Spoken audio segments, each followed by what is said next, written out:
La situación climática es grave.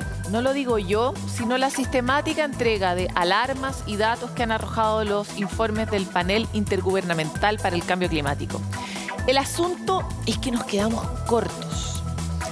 Las leyes no son suficientes, los sistemas en que vivimos no son suficientes y los incentivos económicos que tenemos juegan justamente en el sentido opuesto de los objetivos que queremos lograr como especie para resolver tal vez el principal dilema que nos ha tocado, ¿verdad? Evitar la destrucción de nuestro ecosistema y eventualmente la de nuestra misma raza humana. Es por eso que hoy queremos dedicar este capítulo a conversar sobre los estándares éticos y cómo estos pueden convertirse en verdaderas herramientas para aumentar las expectativas para enfrentar el cambio climático y acelerar las soluciones en víspera de esta COP26. Con esta invitación comenzamos Desafío Tierra. Ustedes ya lo saben, estamos en la cuenta regresiva de la COP y queremos que este camino a la COP sea menos un vía crucis y más un túnel hacia la esperanza, ¿verdad? De que la humanidad va a poder darle la vuelta de tuerca que necesita para poder salvarse de este proyecto de extinción que hemos generado con nuestro modelo de desarrollo, ¿verdad? A puertas de esta instancia que se va a realizar la segunda semana del Clima 2021, que va a ser liderada por la Gran Logia de Chile. Es por eso que hoy día queremos hablar con Katie Waston, espero haber dicho bien su apellido, que es nuestra invitada. Ella va a ser parte de esta Semana del Clima. Ella es experta en Harmony with Nature de la ONU, o Armonía con la Naturaleza, y directora ejecutiva del Center for Environmental Ethics and Law, Centro para el Desarrollo de la Ética y la Ley Medioambiental. Muchas gracias por estar con nosotros. Bienvenida, Katie. Thank you so much for having me. Gracias, muchas gracias por tenerme y por crear el espacio para tener esta conversación. No podemos subestimar la importancia de los medios en todo esto, así que gracias. So thank you. Queremos comenzar conversando contigo sobre nuestro sistema. Nuestro sistema está dirigido por leyes, pero ¿es suficiente para los desafíos actuales que tenemos como humanidad?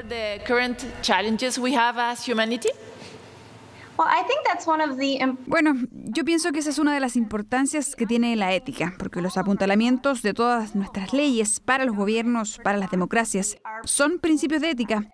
Está mirando hacia los comportamientos correctos e incorrectos, con responsabilidad adjunta.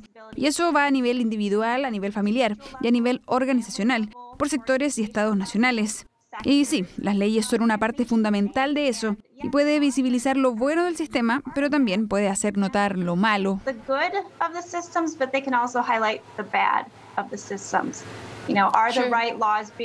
Las leyes han sido creadas y también han sido informadas, pero ¿eso es solo un espacio donde hay muchas palabras bonitas en el papel o hay acciones concretas detrás de ellas?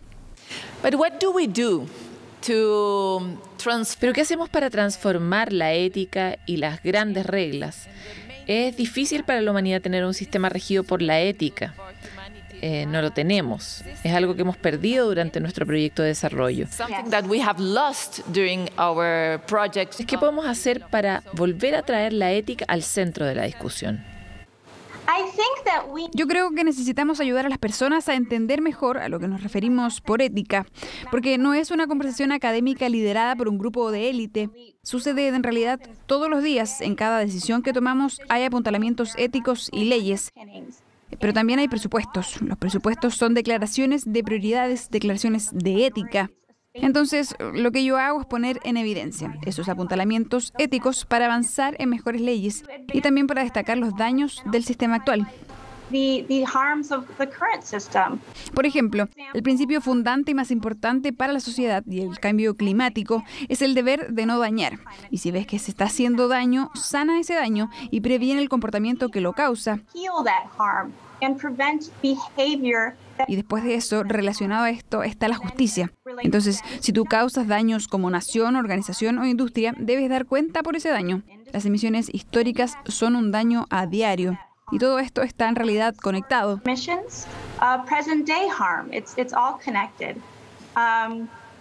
Además de eso está el deber de proteger. ¿Sabes? Lo cumplimos con nuestras familias y como individuos, pero debe ser todavía mayor para quienes tienen más poder.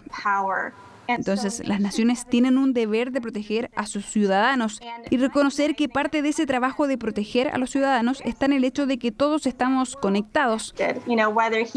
Ya sea aquí en Washington, D.C. o tú en Chile, el daño de acá se siente también allá. Existe una responsabilidad global para las naciones. Entonces, poniendo sobre la mesa estos argumentos éticos que son el centro para el entendimiento humano, se conecta con las comunidades alrededor del mundo con el deber de que nos importe, con el deber de proteger a las personas más vulnerables, por ejemplo, de proteger a las mujeres, a los indígenas, a las futuras generaciones. Sabes, este es un lenguaje que se usa, pero no es un lenguaje que se utiliza en la práctica. Debemos poner esto en evidencia en todas nuestras conversaciones. Muy a menudo las conversaciones sobre el cambio climático están medidas por la economía o la desinformación y debemos decir, no, esto no está bien. Necesitamos estar hablando sobre justicia. El daño que hacemos aquí hace daño a las personas allá y esas personas no están causando el daño del cambio climático. Y ese es un asunto ético. Sure. But we have these huge countries. Claro, pero existen estos países como Estados Unidos, países enormes como China, que han causado mucho daño a la humanidad a distintos niveles, pero hablemos específicamente de la atmósfera o del medio ambiente. ¿Qué podemos hacer como un país muy pequeño que somos frente a estos gigantes para cambiar la actitud? ¿Tienes esperanza sobre lo que pueda suceder en la COP26 con estos países como China y Estados Unidos específicamente? Sabes, siempre tengo esperanza. Siento que es algo importante para esta posición y para este rol. Y en realidad también hay que tener esperanza en nuestra vida. Porque los sistemas que dañan quieren esta apatía. Ellos quieren que en realidad tú no te intereses. Ya sea en la democracia que cambia las leyes o en las políticas para proteger el medio ambiente, o incluso en estas grandes negociaciones. Pero también tengo grandes preocupaciones, porque además de lo que haga o no China, cada nación, sin importar su tamaño, tiene sus responsabilidades con el conocimiento para actuar. Lo tenemos. Entonces, incluso si alguna nación lejana dice, bueno, China no está haciendo algo, entonces yo tampoco debería. Eso no es éticamente defendible. Con el conocimiento de que nuestras acciones causan daños, debemos actuar lo mejor que podamos, cada uno de nosotros. Pero mis preocupaciones con estas negociaciones globales y lo que he visto durante los últimos 15 o 20 años de estar involucrada en ellas, es que hay una falla de estructura y en la aproximación. Tenemos a las mismas naciones, a los mismos líderes que usualmente son los líderes que provocan el daño, el mismo lenguaje bonito y las mismas acciones impotentes, que en realidad no son lo suficientemente urgentes y no son lo suficientemente poderosas, pero de alguna forma estamos esperando un resultado diferente. Lo que para mí en realidad no está para nada bien.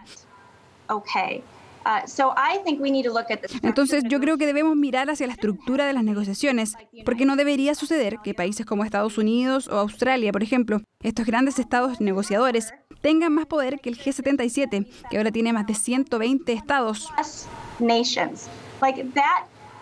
Esa metodología, esa aproximación hacia la toma de decisiones global, donde unos pocos estados tienen todo este poder sobre la mayoría de los estados y sobre los que están más perjudicados, eso en realidad no está nada de bien. Y eso no nos va a encaminar hacia las decisiones que necesitamos con urgencia.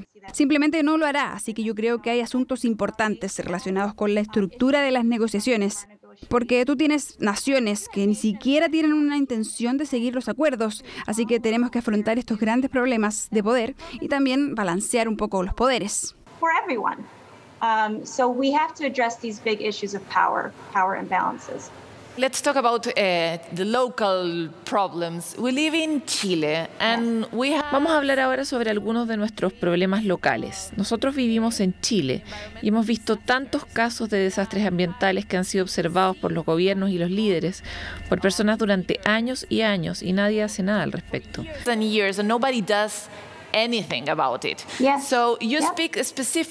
Tú hablas específicamente sobre la no acción. ¿Qué significa la no acción? ¿Y cómo los ciudadanos podemos hacer algo para cambiar esa actitud pasiva que finalmente está dañando irreversiblemente el medio ambiente? What's really interesting is about what motivates people Algo que es muy importante es lo que realmente motiva a las personas como tú y como yo, o a la sociedad civil en general, versus lo que motiva a nuestros líderes políticos. Y lamentablemente, esas motivaciones son diferentes. Y se supone que los líderes políticos en realidad están para representarnos a nosotros. La gran motivación para la acción es la injusticia. Y si tú no puedes superar la apatía, como tú ya dijiste, vemos los mismos problemas.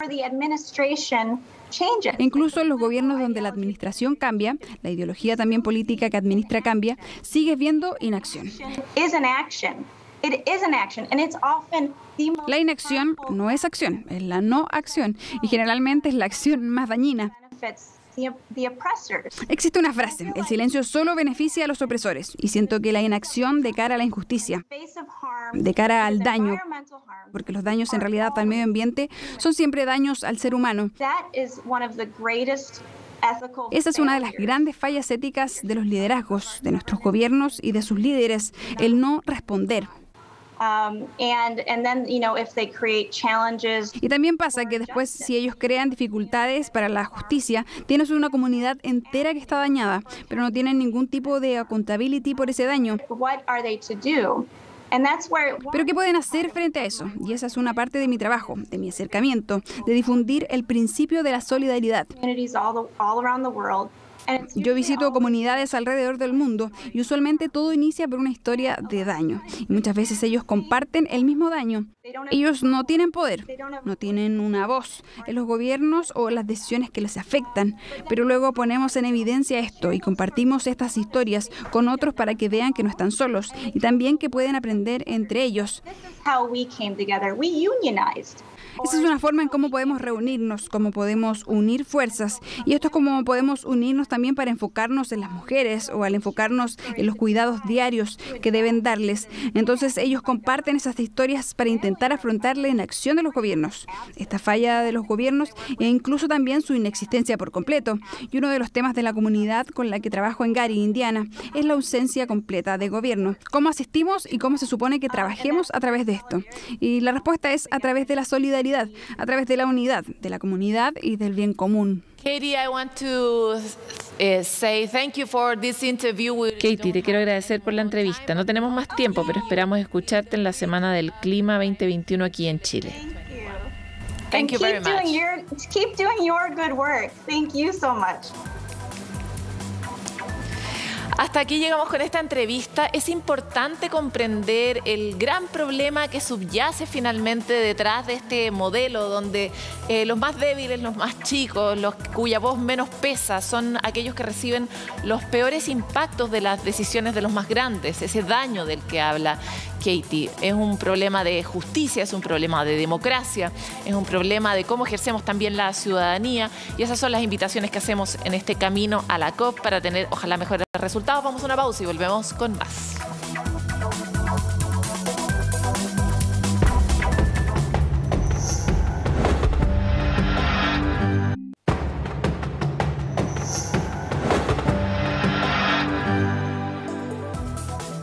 Como usted sabe, lo queremos acompañar en este camino hacia la próxima COP26. Y hoy hicimos un foco en la visión y en la postura que tienen aquellos que van a tener que enfrentar las consecuencias del cambio climático, que cada vez son mayores en el futuro y en las próximas décadas. Niños, niñas, adolescentes hoy están completamente conscientes, mucho más que nosotros, sobre los efectos que va a tener el cambio climático en sus vidas, los costos que van a tener que pagar, pero también tienen reflexiones sobre cuáles son sus anhelos, qué esperan también de los tomadores de decisiones, qué esperan de esta misma COP.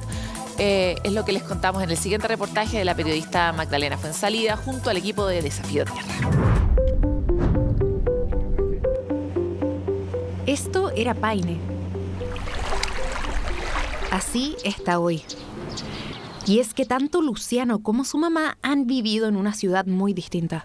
Mi mamá, mi papá, mis tías, mis tíos, mi abuelo, siempre que venían para este lugar me contaban que esto estaba hasta acá de agua, y la verdad es que algo súper impactante, porque si uno se da cuenta, esto es como que casi fuera una piscina larga. Ni siquiera eso, en realidad, hasta una piscina es más larga que esto. Yo le estoy mostrando este río, este tipo de río a mi hijo, en donde el consorte se puede mojar las piernas. Imagínate qué tipo de río le va a poder mostrar él a sus hijos.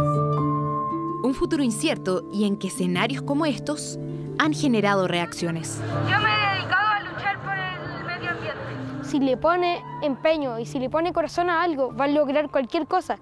Y eso es como cuando dicen persigue tus sueños, en este caso sería como nunca te dejes caer por la lucha. Un estudio publicado en la revista Science reveló que las niñas y niños nacidos en 2020 soportarán un promedio de 30 olas de calor extremas en su vida, incluso si los países cumplen sus compromisos actuales de reducir las emisiones de carbono en el futuro. Eso es 7 veces más olas de calor que alguien nacido en 1960. Hoy día pensar en su futuro también causa angustia, ¿no? Y me parece que uno de los problemas que tenemos hoy día también con salud mental es la ecoansiedad. Y eso se relaciona precisamente con mirar el futuro y ver que ese futuro no es como ellos habrían soñado que fueran. Pero hay niños y niñas que ya viven las consecuencias del cambio climático. A veces quiero tomar agua, pero no hay y eso es frustrante. Valentina es de Quilapilún, donde vive con 57 litros de agua diaria, lo que se aleja considerablemente de los 172 litros que consume diariamente cada chileno. La gente le gusta gastar agua y no piensan en otras personas que no tienen acceso a eso.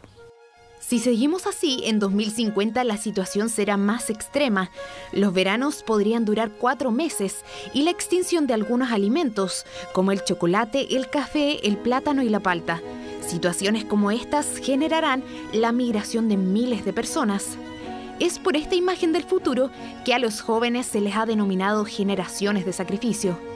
No podemos dejar que la gente con poder decida qué es posible y qué no. La esperanza no es pasiva. Y esta realidad también está acá. Espero que las zonas de sacrificio dejen de existir y que se tomen en cuenta realmente las opiniones de nuestra gente. Se tienen que hacer transformaciones profundas dentro de las zonas de sacrificio. Todo niño, niña, adolescente que vive en Chile tiene derecho no solo a la salud, sino también derecho a vivir en un medio ambiente libre de contaminación. Porque el futuro del planeta está en ellos. Quizás yo no me sepa la raíz cuadrada de cualquier cosa, de cualquier número, de un manjar, pero en realidad puede que en muchos temas nosotros los niños seamos mucho más inteligentes que los adultos. El mundo que conocieron sus padres no se parece al que deberán enfrentar en el futuro, pero ellos y ellas no se resignan a vivir sin esperanza. No quieren ser la generación del sacrificio.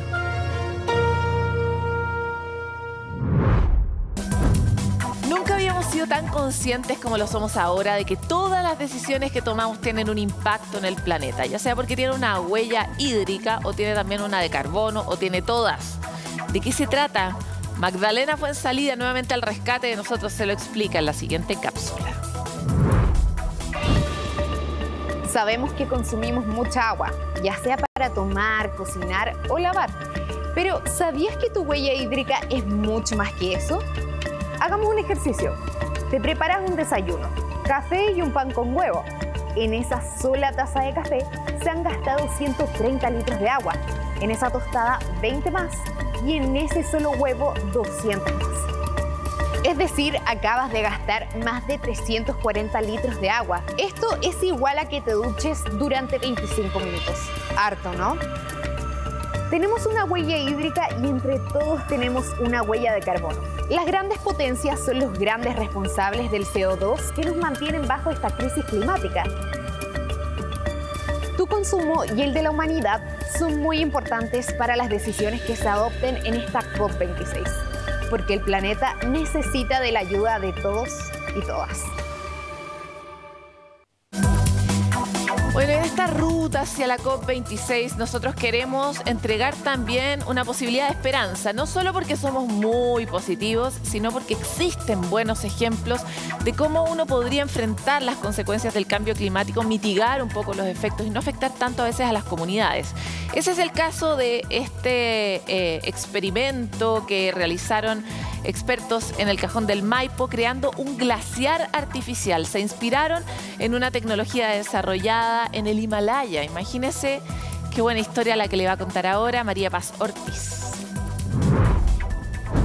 En plena cordillera, un iglú que expulsa agua se transforma más tarde en una pequeña montaña de hielo, una roca de nieve que podría ser una de las soluciones a la década de sequía que nos golpea cada vez más fuerte. Glaciares artificiales, acupuntura en el hielo que construyeron expertos chilenos en el Cajón del Maipo. Una manera alternativa de guardar agua en formato de hielo en la cordillera, donde nosotros tenemos un país que tiene cordillera de Arica a Punta Arenas. Cordillera que en la zona central ha perdido un 30% de la nieve en las últimas 3 décadas y es precisamente este manto blanco y los glaciares los grandes reservorios de agua dulce que tenemos. Llueve, nieva durante el invierno, ocupamos el agua en primavera y verano. Para poder hacer eso necesitamos guardar el agua del invierno como nieve. Y la temperatura tan alta nos está haciendo perder esa nieve, también se están derritiendo muchos glaciares. Escenario crítico, con déficit de agua, que solo irán creciendo. Una situación muy parecida a la que ocurría en Ladakh, un pequeño pueblo de la India, cercano al Himalaya. La sequía los tenía al borde de la desaparición, cuando se les ocurrió crear una estupa de hielo, modelo que se presentó en Congreso Futuro. Congelar el agua que se desperdicia en el invierno como un cono hace que se derrita más lento y dura hasta la primavera. Esta técnica ancestral se basa en tomar agua de un caudal y por diferencia de altura traerla más abajo, generar una especie de spray hacia el aire en ciertas condiciones cuando la temperatura es bajo cero y empezar a crear estas masas de hielo cónicas. Estas figuras mantienen el hielo y luego aseguran caudales durante la primavera para el riego de cosechas o el consumo humano. Porque donde hay agua hay vida. Bajo esa premisa ahora en nuestro país pretenden integrar la inteligencia artificial para medir el impacto de las estupas. Nuestro plan hoy día es crear un parque hídrico con 50 ice stupas de manera de poder ir desarrollando el modelo de inteligencia artificial que sustente esto para poder proyectarlo a otros lugares de Chile o del mundo. Con un primer prototipo exitoso, ahora buscan financiamiento, 6 metros de altura que resistieron y un camino largo, porque en Ladakh ya lograron estupas de 50 metros y su construcción ahora involucra al pueblo completo, volviendo a poner las fuentes de agua al centro de las comunidades como vía de supervivencia. Como usted sabe, nosotros queremos ser un canal de innovación ambiental y para eso lo inspiramos todas las semanas trayendo los breves de Desafío Tierra con las principales noticias del medio ambiente. Costa Rica recibió el premio Earthshot en la categoría Proteger y Restaurar la Naturaleza que entrega la Royal Foundation. El galardón reconoció a este país por su modelo de conservación con el que han logrado resguardar gran parte de la biodiversidad en las áreas silvestres protegidas.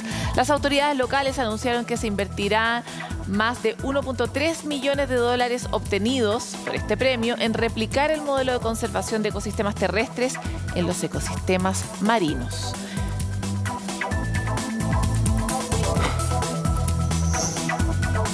Y en una decidida acción climática, la primera ministra de Nueva Zelanda, nuestra favorita, Jacinda Ardern, se comprometió a cuadruplicar su ayuda internacional para enfrentar el cambio climático, luego de reconocer que su respuesta al desafío global ha sido insuficiente. El presupuesto destinado a este tema ascenderá a 930 millones de dólares durante los próximos 4 años, en momentos en que las autoridades del mundo se preparan justamente para la COP26 en Glasgow, Escocia. Ya nos quisiéramos este tipo de líderes en todo el planeta, ¿verdad?